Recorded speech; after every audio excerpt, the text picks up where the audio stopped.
Hi అండి. నాకు పాటలు పద్యాలు రావు. ఈ ఆగస్టు 15 సందర్భంగా నేను మీకు ఒక గ్రీటింగ్ ఇవ్వాలి అని అనుకుంటున్నాను.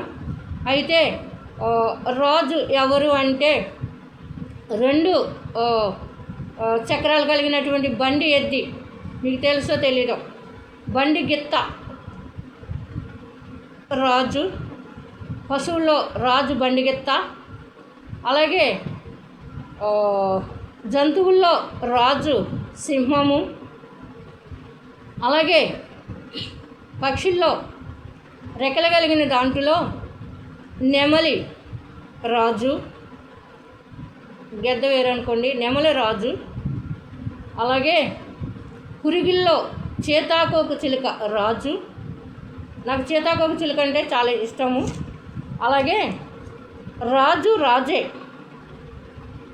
ఇక స్త్రీలు గనులు.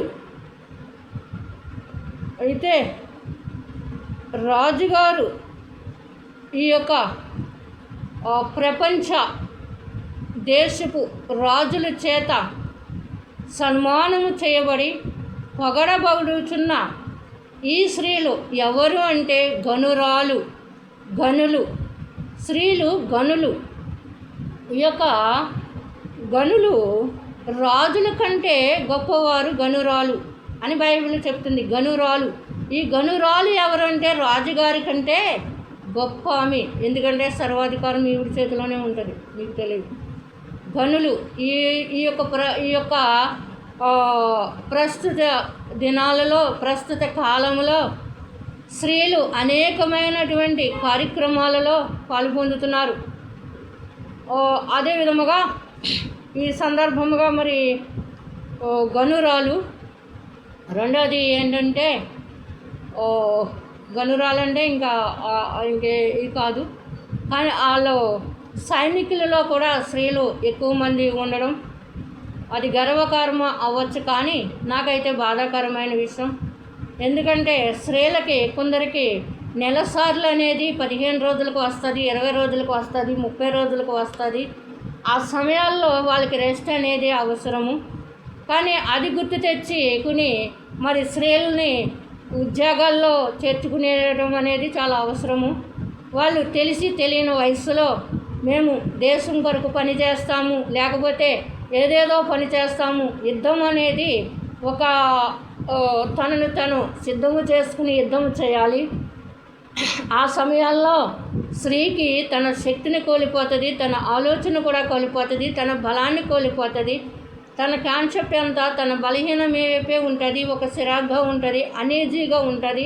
ఈ అనీజీగా ఉన్నప్పుడు ఒక గురి పెట్టాలంటే కష్టకరమైనటువంటి తరము.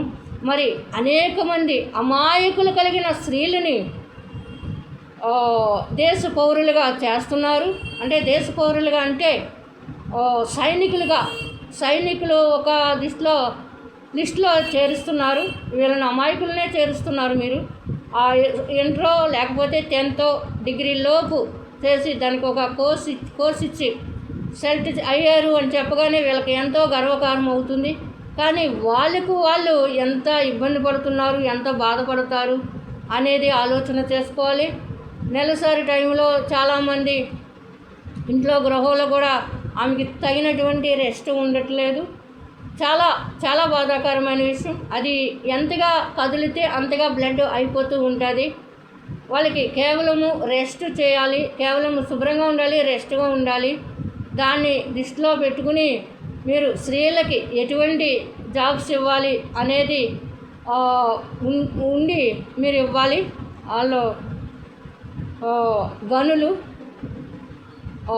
నిజంగా ఈ రోజున వాళ్ళు సైనికులుగా పనిచేస్తున్నారంటే చాలా గర్వకారమైనటువంటి విషయం. ఎందుకంటే గత కాలంలో మనం చూసినప్పుడు స్త్రీలకు అటువంటి పని లేదు, ఇంట్లోనే ఉండేవారు. అన్ని రంగాల్లోని కూడా వాళ్ళు తెలివిగా పని చేయగలరు. పురుషుడి కంటే స్త్రీలే తెలివిగా చేయగలరు. కానీ ఆ యొక్క టైంలో యుద్ధానికి పంపకన్నా ఉంటే యుద్ధం ముందు కొన్ని శిక్షణలు ఉంటాయి. ఆ శిక్షణలు కూడా చాలా పోలీస్ అనగా ఈ యొక్క కొన్ని జాబులు పరిగెట్టే జాబులు ఉంటాయి. ఈ పరిగెట్టేటువంటి కోణంలో చాలా ఇబ్బందులు గురవుతూ ఉంటారు వాళ్ళు. అంతగా స్త్రీని ఇబ్బంది చేయడం అనేది మనకి మంచిది కాదు.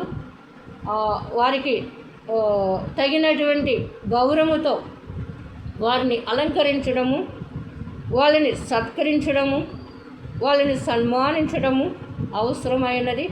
గనులారా, మీ అందరికీ నా హృదయపూర్వక వందనములు ప్రభువైన యేసుక్రీస్తు నామములో చెల్లించుకొనుచున్నాను.